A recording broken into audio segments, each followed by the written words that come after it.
Microsoft continues to make adjustments to the Xbox new dashboard. Let's take a look at the latest changes. The dashboard. It's the place you go to find all your stuff in the world of Xbox, and Microsoft signaled earlier this year that for 2023, they are going to be rolling out a new dashboard, and everybody, like myself included, have been wondering, what is it going to look like? And we've already seen some images, but Microsoft has continued to tweak and refine based basically, maybe somewhat a little bit on your feedback. But on this video, we're going to dive into the changes here, and let's just start rolling it out because I got a new Xbox, got a new capture card, and we're going to make the most of that experience. So here we go. So this is the current dashboard. If you're not on the Alpha Insider, skip ahead in one of the many other rings. You are seeing this dashboard. This is the basic one, and I have the dynamic background. It's the dashboard. You've got all your stuff that you know and love. And keep in mind that this was on a brand new Xbox Series S that I just purchased explicitly for testing and recording and everything else. But you know, it's a moment in time, and I really wanted to encapsulate what the dashboard looks like because Microsoft is making changes to it. So with the first update, we weren't too much in love with it, but let's take a look at where the dashboard for 2023 is headed today, or I should say now. Currently, this is the latest version, and you can see that large icon on the left has now been shrunk down, and we have basically a same size set of icons all the way across the middle, and Microsoft is loading it up with different Game Pass stuff, top free games, apps, and everything else, and other things you can buy and use, and it's not everybody is in agreement that this is the right direction, and I agree with all those people saying it may not be in the right direction either. Now, this is actually the second revision of this dashboard. The initial revision had even fewer icons up near the top.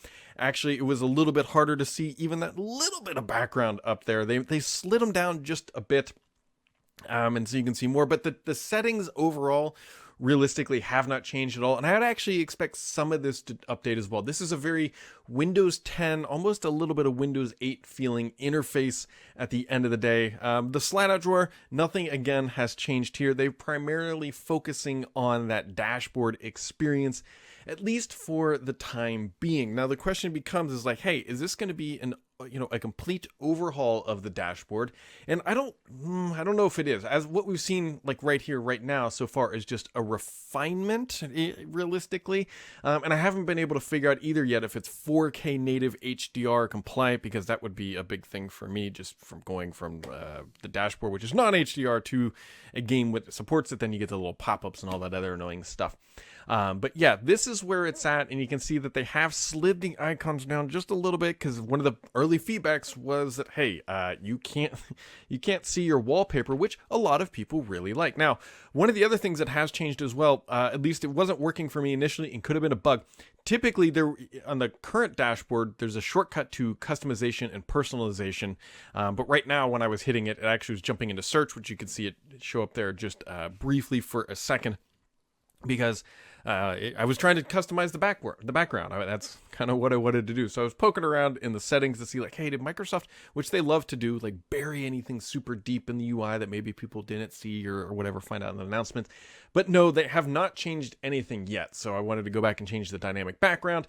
And I think this one encompasses it potentially the best. The reason why I'm going to select not this one, but this one right here with the little windmill, or whatever you want to call that, is that it actually gives us a better point of reference of where the icons are on the dashboard. See, now we can kind of judge a little bit better than based on the original Xbox sort of nostalgia look. So that is where we're at. Now, it wouldn't be the internet without the internet was saying like, hey, what about some mock-ups and concepts about where it should be? Now, our good friend and somebody you should follow on the social medias, Clobro, has put together some mock-ups, and I've put in some other community mock-ups as well. So this is his dashboard as it is today, and he's like, hey, look, this is where Microsoft should head. Like, this is a minor adjustment that allows Microsoft to keep literally everything they want. Because remember, part of this update, I guarantee you, is engagement metrics, getting more people to recognize the store, the Game Pass, and all that stuff.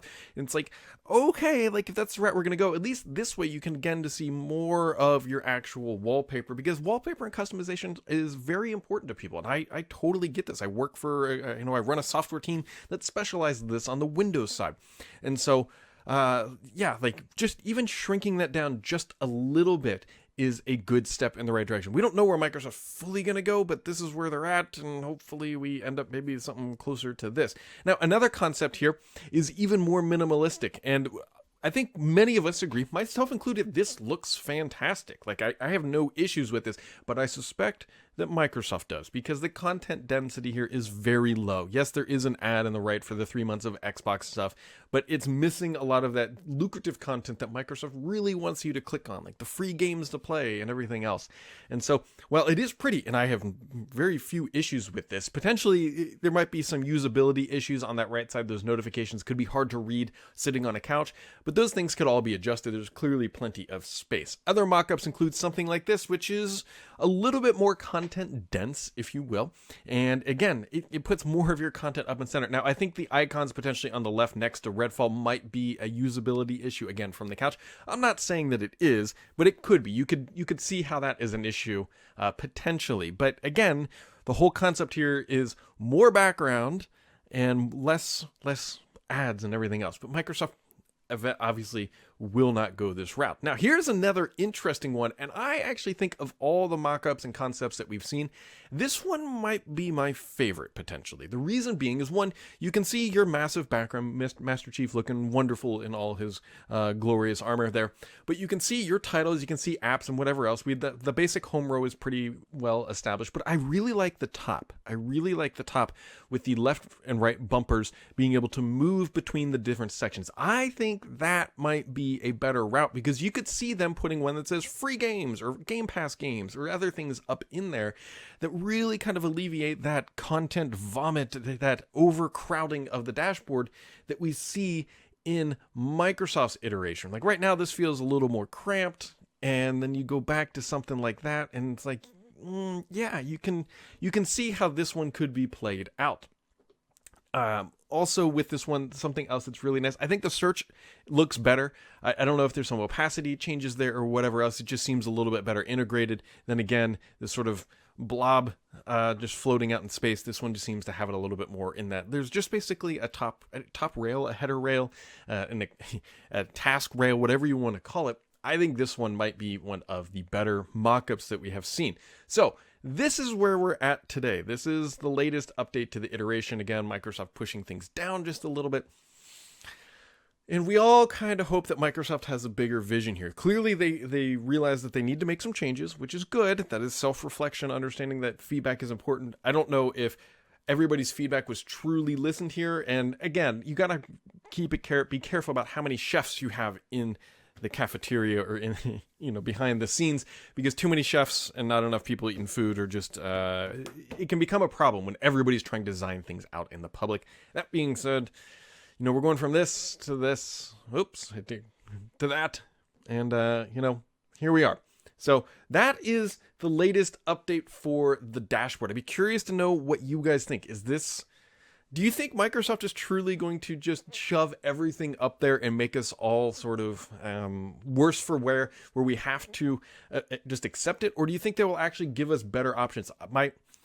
My gut says that Microsoft is being driven on engagement, and Phil Spencer and that leadership team is saying Game Pass content has got to be front and center, especially Game Pass content that they don't necessarily know that they have. Microsoft put out an interesting study they did, and I actually was part of this, not meaning like on the business side, but I got the survey. It says like, hey, because of Game Pass, how likely are you to try new games, and how many games have you played only because they're in Game Pass? And the numbers were very high, and I think Microsoft is taking that to heart and saying, look, we know that gamers would like to try more games, and when they're in Game Pass, it's, quote unquote free because you're already paying for it. And so we need to get that content front and center.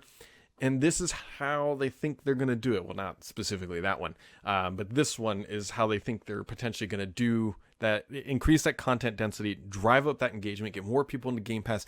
And the reason why they want more people into Game Pass exploring games, everyone's favorite metric, churn. They want to reduce churn, which is the people leaving Xbox Game Pass because they didn't find enough to play or whatever else. And that is the magic metric that Microsoft wants to reduce with likely this dashboard update. At least that's That's kind of how it works when you have software as a service. Churn is what you try to reduce and try to increase retention. And how do you do that? You get more people into playing games they may not have played. That justifies the expense, and there you go.